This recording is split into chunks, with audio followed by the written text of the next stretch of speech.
नमस्कार दोस्तों, मेरा नाम आनंद कुमार है और आप देख रहे हैं सरकारी अपडेट पॉइंट। आज की सबसे बड़ी खबर सामने आई है कि आंगनबाड़ी सुपरवाइजर और सेविका भर्ती 2025 का बहुत ही बड़ा बिग अपडेट आ गया है, जिसमें टोटल पदों की बात करें तो 10,000 पदों वैकेंसी आने वाली है और योग्यता सिर्फ 10वीं पास मांगी गई है और उम्र सीमा भी अच्छी खासी आपको देखने को मिलेगा। और सबसे बड़ी बात है कि इसकी सैलरी 17,000 से 35,000 तक मिलेगा। तो अगर आप भी नौकरी की तलाश में हैं तो यह आपके लिए सुनहरा मौका रहने वाला है। तो वीडियो को अंत तक जरूर देखिए, क्योंकि मैं आपको आवेदन करने का पूरा प्रोसेस और ऑफिशियल लिंक बताने वाला हूं। तो चलिए इस वीडियो को स्टार्ट करते हैं बिना किसी टाइम को गवाए हुए। सो दोस्तों, जैसा कि आप लोग स्क्रीन पे देख रहे होंगे, आप लोगों को साफ तौर पे दिख रहा होगा कि आंगनबाड़ी सुपरवाइजर वैकेंसी के लिए आप लोगों को शैक्षणिक योग्यता क्या रहने वाली है। तो जो शैक्षणिक योग्यता रहने वाली है वो केवल और केवल सिर्फ 10वीं पास आप रहने चाहिए। अगर आप 10वीं पास है तो आप इस फॉर्म के लिए अप्लाई कर सकते हैं, जो कि बिहार आंगनबाड़ी सुपरवाइजर भर्ती के लिए बता रहा हूँ। सेविका के लिए मैं आगे बताऊंगा कि क्या करना होगा। तो अभी तो न्यूनतम जो है 10वीं पास होनी चाहिए, तब आप इसके लिए अप्लाई कर सकते हैं। लेकिन दोस्तों, इसमें एक और बात कही गई है कि यदि आप 12वीं पास है और आपके पास ग्रेजुएशन की डिग्री है, यानी कि आपने ग्रेजुएशन किया है किसी भी सब्जेक्ट में, अगर किसी के पास 10वीं का सर्टिफिकेट है और किसी के पास 12वीं का है और किसी के पास ग्रेजुएशन का है, तो तीनों अप्लाई कर सकते हैं। लेकिन जो इसमें प्राथमिकता दी जाएगी, सबसे ज़्यादा ग्रेजुएशन वालों को इसमें प्राथमिकता दी जाएगी और 12th वालों को।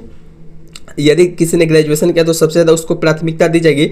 इसलिए अगर आपके पास ग्रेजुएशन का सर्टिफिकेट होगा तो आप ग्रेजुएशन का सर्टिफिकेट इस फॉर्म में जरूर लगाइएगा। नेक्स्ट बात करते हैं दोस्तों अनुभव की। तो इसमें अनुभव के लिए साफ तौर पे कहा गया है दोस्तों कि आपके पास अनुभव होना चाहिए, कम से कम आपने 10 वर्ष के रूप में आंगनबाड़ी सेविका के रूप में वर्क किया हो, यानी कि आपने 10 साल तक लगातार आपने काम किया हो आंगनबाड़ी सेविका के रूप में, तब आप आंगनबाड़ी सुपरवाइजर के लिए अप्लाई कर सकते हैं। अब दोस्तों बात कर लेते हैं निवास स्थान की। तो निवास स्थान में भी एक साफ तौर पे कहा गया है कि इसका जो केवल जो बिहार राज्य के जो मूल निवासी है, यानी कि आप जहां से यह फॉर्म निकलेगा, जैसे कि आप किसी भी जिला से हैं या फिर किसी भी स्टेट से, उसी जिला में आप अप्लाई कर सकते हैं जिस जिला में यह फॉर्म निकला होगा। तो आप टाइम पे जाके चेकिंग कर लीजिएगा, या फिर मैं आपको बता दूंगा। तो इसमें कहा गया कि बिहार राज्य का जो केवल जो मूल निवासी यानी कि जो महिलाएं हैं, और एक और बात है दोस्तों कि इसमें केवल और केवल महिला अभ्यर्थी अप्लाई कर सकते हैं। यह वैकेंसी मेल कैटेगरी के लिए नहीं निकाला गया है, केवल और केवल महिलाएं ही इस भर्ती में आवेदन कर सकती हैं। और दोस्तों उसी जिला में आप आवेदन कर सकते हैं जहां पे यह वैकेंसी निकली है। ऐसा नहीं है कि आप किसी और जिला के रहने वाले और दूसरे जिला में अप्लाई कीजिएगा तो आपका फॉर्म एक्सेप्ट हो जाएगा, या डॉक्यूमेंट वेरिफिकेशन के टाइम आपको रिजेक्ट कर दिया जाएगा। इसलिए आप जहां पे रहते हैं, आपका मूल निवास स्थान है, जहां पे आपका घर है, वहीं पे आप इसको अप्लाई कीजिएगा। अब दोस्तों आयु सीमा की बात करते हैं। तो आयु सीमा में भी बहुत तरीके का इसमें देखने को मिलता है। जैसे कि आपको न्यूनतम जो आयु है, यानी कि मिनिमम जो एज है वो 21 साल होनी चाहिए, 21 साल होनी चाहिए। और साथ ही में आपकी एज जो है, लास्ट डेट है इसमें कहा गया 45 साल तक आपकी एज होनी चाहिए। यानी कि अगर आपकी एज जो है 21 साल से लेकर के 45 साल तक आपका एज है, तो आप इसमें अप्लाई कर सकते हैं। लेकिन दोस्तों इसमें सभी कैटेगरी के लिए अलग अलग रिलैक्सेशन भी देखने को मिलता है।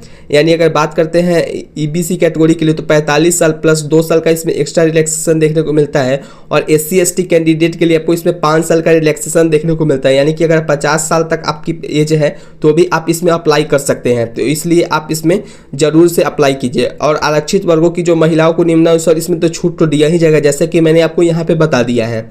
अब दोस्तों इसको अप्लाई करने के लिए आपके पास कुछ डॉक्यूमेंट का होना बेहद ही ज़्यादा जरूरी है, तभी आप इसके लिए अप्लाई कर सकते हैं। और दोस्तों यह डॉक्यूमेंट आपके पास जरूर होगा। सबसे पहले बात कर लेते तो आपके पास आधार कार्ड होगा ही। जो आधार कार्ड आप लगाइएगा तो उस आधार कार्ड में आपको एक डॉक्यूमेंट के रूप में आपको पास होनी चाहिए। और 10वीं का आपके पास मार्कशीट होगा। मार्कशीट कहने का मतलब है दोस्तों कि आपके पास मार्कशीट भी होना चाहिए और मूल प्रमाण पत्र भी होना चाहिए। मूल प्रमाण पत्र अलग होता है और मार्कशीट अलग होता है, तो आपके पास दोनों रहनी चाहिए। तो आप इसके लिए ज़्यादा अप्लाई कर सकते हैं।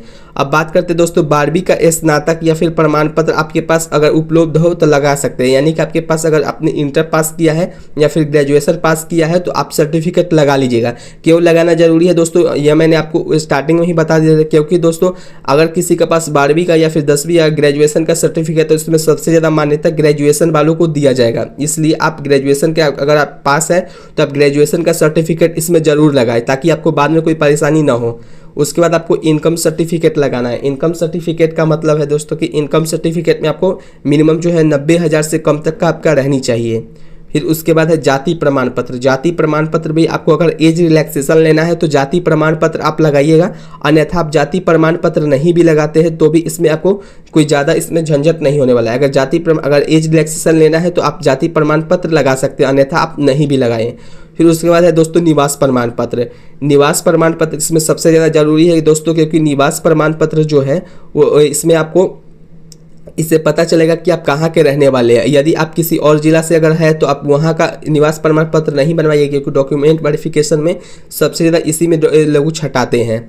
इसलिए आप जहाँ से निवास करते हैं जिस जिला से है तो वहीं का आप निवास प्रमाण पत्र बनवा करके आप रख लेंगे। उसके बाद आपके पास एक पासपोर्ट साइज फोटो होनी चाहिए। पासपोर्ट साइज फोटो का मतलब है दोस्तों कि आपके पास एक हाल ही में खिंचवाया हुआ 2-3 आप खिंचवा करके रख लेंगे पासपोर्ट साइज फोटो, ताकि यह जब वैकेंसी है तो आपको बाद में कोई खोजना ना पड़े। उसके बाद दोस्तों आपके पास एक सक्रिय मोबाइल नंबर और ईमेल आईडी होनी चाहिए। सक्रिय मोबाइल नंबर का क्या मतलब है दोस्तों कि सक्रिय का मतलब होता है कि आपके पास एक चालू मोबाइल नंबर होनी चाहिए। चालू का क्या मतलब होता है कि जैसे ही आप इसमें अप्लाई की जगह तो आपसे एक मोबाइल नंबर और ईमेल आईडी मांगा जाएगा, जिसमें आपको एनी टाइम पे इसमें हो सकता है कि कोई इसमें चेंजिंग करना पड़े, तो आपको इसमें मोबाइल नंबर जो आप यूज करते हैं लगातार उसमें जो रिचार्जेबल फ़ोन होता है उसी को आप इसमें नंबर देंगे, और ईमेल आईडी भी आप वही देंगे जिसमें मैसेज आए तो आप हमेशा चेक कर सकें। अब दोस्तों बात करते हैं कि आपको आवेदन कैसे करनी है। तो जो आवेदन करना है वो ICDS का एक ऑफिशियल वेबसाइट है, जो कि बिहार आंगनबाड़ी सुपरवाइजर भर्ती में अभी मैं बता रहा हूँ। तो उसमें आपको जाकर के वहाँ से अप्लाई करनी पड़ेगी, और आपको इस भर्ती का आवेदन करना चाहते हैं तो आपको नया रजिस्ट्रेशन करना पड़ेगा। यानी कि ICDS को जो ऑफिशियल वेबसाइट है वहाँ से जाकर के आप इसमें रजिस्ट्रेशन सबसे पहले करना होगा। उसके बाद आप जिस जिले से हैं, आई रिपीट, जिस जिले से हैं उसी जिले में जाकर के आप आवेदन करेंगे, किसी और जिले में आपको आवेदन नहीं करना है। उसके बाद आपको सबसे पहले अधिकारी की वेबसाइट पे चले जाएंगे तो उसके बाद आपको रजिस्ट्रेशन का एक विकल्प मिलेगा। रजिस्ट्रेशन में क्या करना है दोस्तों कि आपको जैसे ही कुछ इसमें नाम पूछा जाएगा, आपसे नाम क्या है, कि आपका पता क्या है, एड्रेस क्या है, मोबाइल नंबर क्या है और ईमेल आईडी जैसे जरूरी जानकारी आपको इसमें एड्रेस में डाल देनी है। उसके बाद आपको एक सबमिट का बटन दिखेगा। जैसे ही आप सबमिट पे क्लिक कीजिएगा तो आपको इसमें रीडायरेक्ट का ऑप्शन दिखेगा। उसमें क्या करना है, आपको एक बार अच्छे से चेक कर लेना है कि जो भी अपने डॉक्यूमेंट भरा वो सब सही है या नहीं। जैसे सही आप रजिस्ट्रेशन करेंगे तो यहाँ तक सिर्फ आपका रजिस्ट्रेशन हुआ या फॉर्म अब सिर्फ फिलिंग नहीं हुआ है, या फर्स्ट स्टेप है। सेकेंड स्टेप में क्या करना है दोस्तों कि जैसे ही आपको रजिस्ट्रेशन हो जाएगा तो उसके बाद आपको लॉगिन और यूजर आईडी और पासवर्ड देखने को मिलेगा। उस यूजर आईडी से आपको फिर ऑफिशियल वेबसाइट पे आना है और वहां से जाकर के आपको लॉगिन कर लेना है। लॉगिन करने के बाद आपसे आवेदन पत्र में जो भी डॉक्यूमेंट मांगा, जैसे आधार कार्ड, फोटो, पासपोर्ट साइज, ये सब आपसे मांगा जाएगा, तो आप उसमें सारे के सारे डॉक्यूमेंट सही इसमें आप डाल देंगे।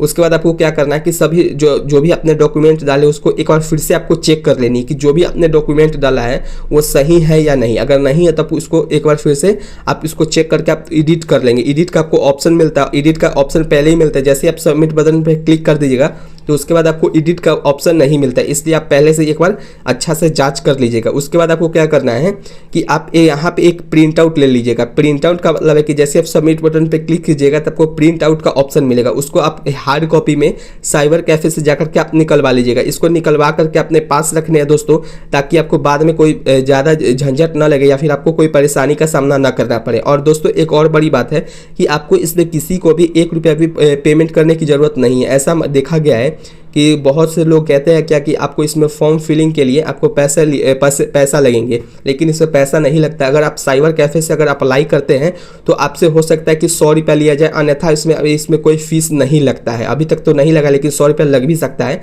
इसलिए आप इसको एक बार अच्छा से चेक कर लेंगे। उसके बाद आपको क्या करना है, किसी भी दलाल के चक्कर में नहीं पड़ना है। दलाली का मतलब होता है कि इसमें आपसे बहुत सारे लोग मिलेंगे जो कि कहेंगे क्या 20,000 25,000 रुपया हम मुझे दीजिए, उसमें आपको मैं जॉब लगवा दूंगा। लेकिन ऐसा अब नहीं होता है। पहले ऐसा होता था कि आपसे कुछ पैसे लेकर के आपको लोग जॉब लगवा देते थे, लेकिन अब ऐसा बिल्कुल भी नहीं होता है, क्योंकि ये सारा वर्क जो भी होता है वो ऑनलाइन वर्क अब होने स्टार्ट हो गए हैं। पहले ऑफलाइन जो वर्क होता था उसमें ये चांसेस रहते थे कि आपको कोई भी दलाल लेकर के कुछ पैसे लेकर के आपको जॉब लगवा देते थे, इसलिए आपको किसी को भी पैसा देने की कोई भी जरूरत नहीं है।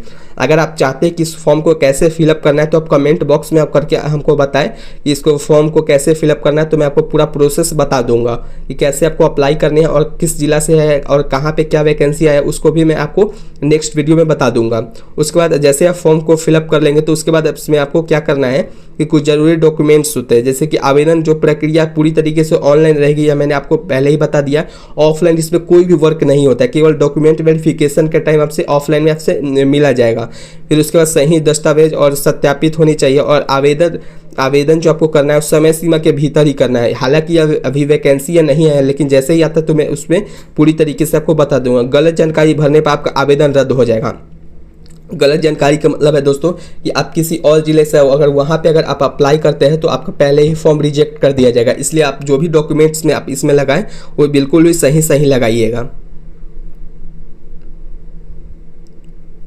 अब दोस्तों बात कर लेते हैं कि लोगों के मन में अक्सर कुछ इसमें आपसे पूछे जाते हैं क्या कि मन में क्वेश्चन आते हैं, उस क्वेश्चन का मैं जवाब दे देता हूं। जैसे कि आपको बिहार में आंगनबाड़ी सुपरवाइजर की भर्ती कब होती है, तो ये जो वैकेंसी है वो लगभग आनी तय है, यानी कि अब इसमें पूरा वर्क कंप्लीट हो चुका है। यह वैकेंसी जैसे ही आता है तो मैं इस पर वीडियो बना दूंगा, और इसमें इस भर्ती में कौन कौन आवेदन कर सकता है। इसका नेक्स्ट क्वेश्चन है, तो बिहार राज्य की जो मूल निवासी महिलाएं हैं वो 10वीं जो पास मिनिमम आपसे 10वीं क्वालिफिकेशन मांगा गया, और साथ ही में आपके पास कम से कम 10 साल का कार्य अनुभव होना चाहिए, यानी कि आपने 10 साल तक काम किया हो, या फिर आप जितना अगर 5 साल तक भी आप इसमें वर्क करते हैं तो भी आप अप्लाई कर सकते हैं। नेक्स्ट है दोस्तों, आवेदन प्रक्रिया ऑनलाइन होगी या ऑफलाइन, तो मैंने आपको पहले ही बता चुका था कि इसमें पूरी तरीके से आपका वर्क ऑनलाइन ही होने वाली है, और इस भर्ती में आवेदन शुल्क देना होगा। तो इससे जुड़ी जानकारी है वो मेरे ख्याल से 100 रुपये लगेगा, या फिर इसमें फॉर्म अप्लाई फीस नहीं लगेगा।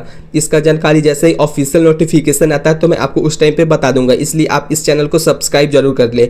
और इस भर्ती में आयु सीमा क्या रहने वाली, तो आपको 21 साल मिनिमम एज होनी चाहिए, और जो मैक्सिमम एज है वो 45 साल एज होनी चाहिए। तो दोस्तों ये थी आंगनबाड़ी सुपरवाइजर और सेविका भर्ती। इसका जो कि सेविका भर्ती के लिए आपको अलग से इसमें नोटिफिकेशन आएगा, तो मैं उस पर वीडियो बना दूंगा। अगर आप चाहते हैं कि सेविका भर्ती के लिए क्या किया जाता है उस पर वीडियो लाया जाए तो आप कमेंट करके हमको बताइए।